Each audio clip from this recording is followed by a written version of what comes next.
I am Reed, I am 27. Just an average dude. I've made tons of money mistakes in my 20s. And now I want to share everything I've learned to help you take control of your finances and your life. All right, let me tell you something that took me way too long to figure out. The world does not reward the hardest working person. I know that sounds wrong because we were all raised to believe that if you just work hard enough, you make it. Show up early, stay late, grind nonstop, and eventually the universe will reward you with the bag. But come on, look around you. The most exhausted people you know are probably not the richest people you know. The guy working double shifts at the construction site, or the woman running around nonstop at the restaurant, or the person glued to their laptop answering emails at 11 p.m. on a Saturday. A lot of them have been doing this for 10, 15, 20 years, and they still can't afford to take a week off. Meanwhile, there are people making 10 times more who work way less, and honestly, they don't even seem that stressed. What gives? I used to think the answer was just work harder. When I was 22, I was working a job I hated, staying late, taking on extra tasks, never saying no. I thought that was the path. I thought if I just proved how hard I was willing to grind, eventually somebody would notice and everything would click into place. Spoiler alert, nobody noticed and nothing clicked. I was tired, broke, and honestly kind of resentful. I felt like I was doing everything right but getting nothing back. And that is when I started to realize something that changed how I think about money, work, and success forever. The truth is, wealth is not distributed based on effort. It is distributed based on scarcity. That is it. That is the whole game. Economics 101. Right here, the more rare and hard to replace something is, the more it is worth. A bottle of water costs $2 at the grocery store. Same bottle in the middle of the desert costs $100. The water didn't get any harder to produce. It didn't change. What changed was the scarcity.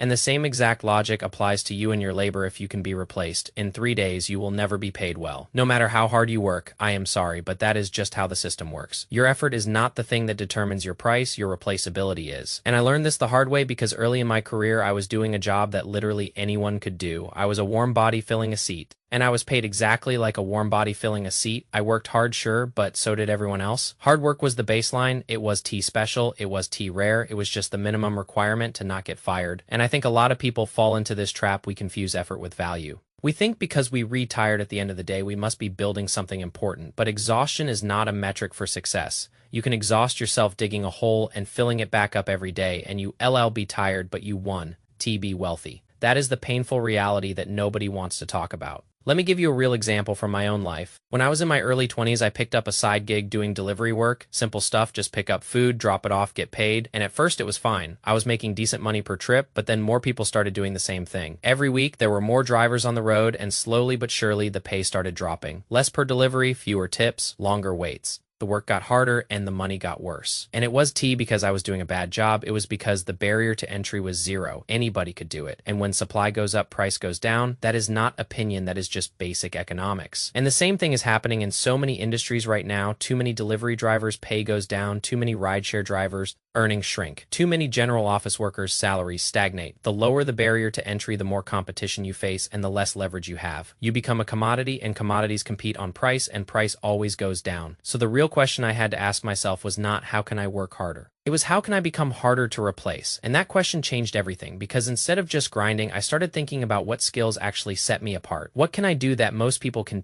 or do? What knowledge do I have that is not common? What can I offer that would actually be hard for someone else to copy? And this is where I think a lot of people get stuck. We are so conditioned to just show up and do the task that we forget to ask the bigger question. Am I building anything that lasts? Am I creating value that exists even when I am not working? Or am I just trading my time for money and calling it a day? Because here's the thing about selling your time. Time is the most limited resource in the world. You only have 24 hours in a day. You can create more. You can stockpile it. You can invest it and get a return. You just spend it and it is gone. And if your income is directly tied to your time, there is a hard ceiling on how much you can earn. You can work a little harder or a little longer, but the ceiling is still there. And the worst part is when you stop working, the income stops too. Take a week off and your paycheck shrinks. Get sick and you are in trouble. That is not freedom. That is a trap. I remember a specific moment that really drove this home for me. I was doing a temp job stacking boxes in a warehouse, minimum wage, no benefits. And I was standing there at 10 p.m. on a Tuesday, my back hurting, my hands sore, thinking about how if I stopped right now, the work would still be here tomorrow because somebody else would just do it. I was completely replaceable, like a battery you swap out when it dies. And that feeling sucks. It is demoralizing, but it was also the wake-up call I needed, so I started making changes, small ones at first. I started learning skills that weren't too common. I taught myself how to write better, how to communicate ideas clearly, how to understand basic business concepts. I started paying attention to what people actually needed and were willing to pay for. I stopped trying to be the hardest worker in the room and started trying to be the most useful person in the room. And those are two very different things.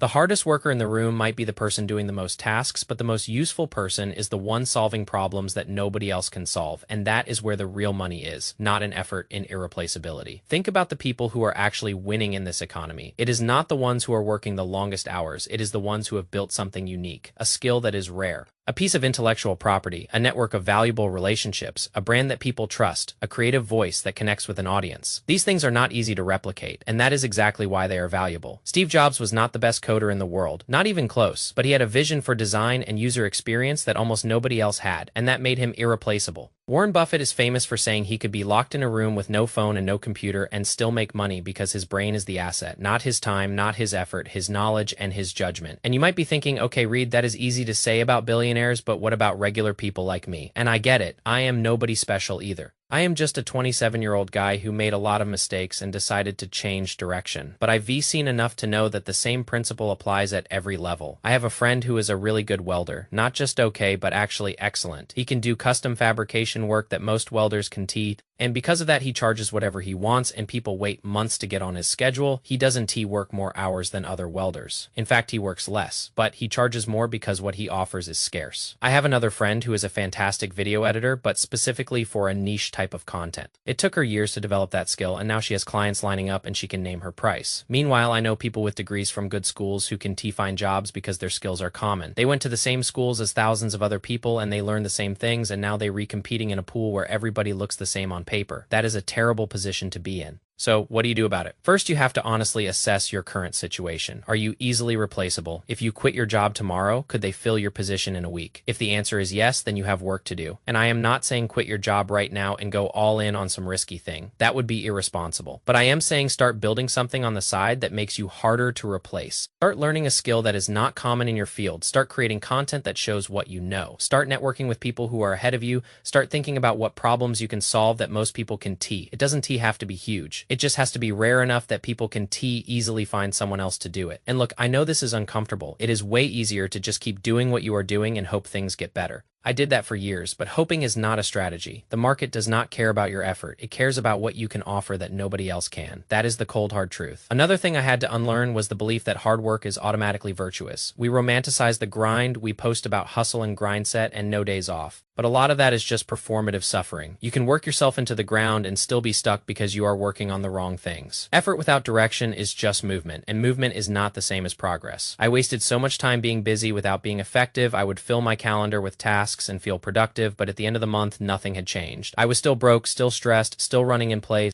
And it took me a while to realize that the problem was that I was working hard enough. The problem was that I was working hard on things that didn't matter. I was optimizing for effort instead of optimizing for value. So now I ask myself a different set of questions. Is this task building something that will last? Is this making me harder to replace? Is this creating value that exists even when I am not actively working? If the answer is no, I try to prioritize it. And if the answer is yes, I double down. I also started thinking about the future more. AI is coming for a lot of jobs, and I am not saying that to scare you. I am saying it because it is reality. Repetitive tasks that can be automated will be automated. That includes a lot of white-collar work too. Data entry, basic writing, customer service template design, these things are already being replaced, and the trend is only accelerating. So if your value is based on doing a repeatable task that can be coded into software, you are in a dangerous position. But here's the good news. The things that are hard to automate are exactly the things you should be investing in. Creativity, emotional intelligence, judgment, taste, relationship building, complex problem solving, strategic thinking. These are all high-value skills that are hard to replicate, and they are exactly what make a person irreplaceable. I am not saying you need to become some genius visionary. Most of us want